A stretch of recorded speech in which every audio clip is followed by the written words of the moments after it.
زبور 95۔ عبادت اور اطاعت کی دعوت۔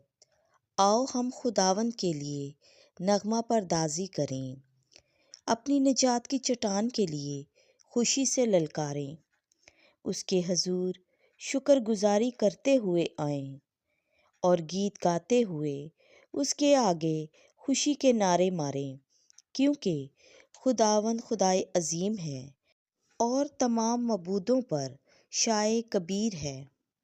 اسی کے ہاتھ میں زمین کے گہراؤں ہیں اور پہاڑ کی چوٹیاں بھی اسی کی ہیں۔ سمندر اسی کا ہے کیونکہ اسی نے اسے بنایا ہے، اور خشکی بھی جو اس کے ہاتھوں کی ساخت ہے۔ آؤ ہم جھکیں اور سجدہ کریں اور اپنے خالق خداوند کے آگے دوزانوں ہو جائیں، کیونکہ وہی ہمارا خدا ہے اور ہم اس کی پاسبانی کی امت بلکہ اس کی ہدایت کا غلہ ہیں۔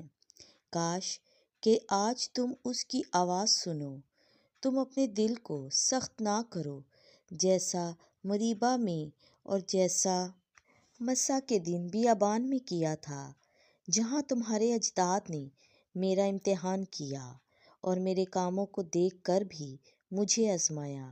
40 برس تک میں اس نسل سے بیزار رہا اور میں نے کہا کہ یہ گمراہ دل قوم ہے اور وہ میری راہوں سے ناواقف ہیں۔ چنانچہ میں نے اپنے غضب میں قسم کھائی ہے کہ یہ میرے اطمینان میں ہرگز داخل نہ ہوں گے۔ آمین۔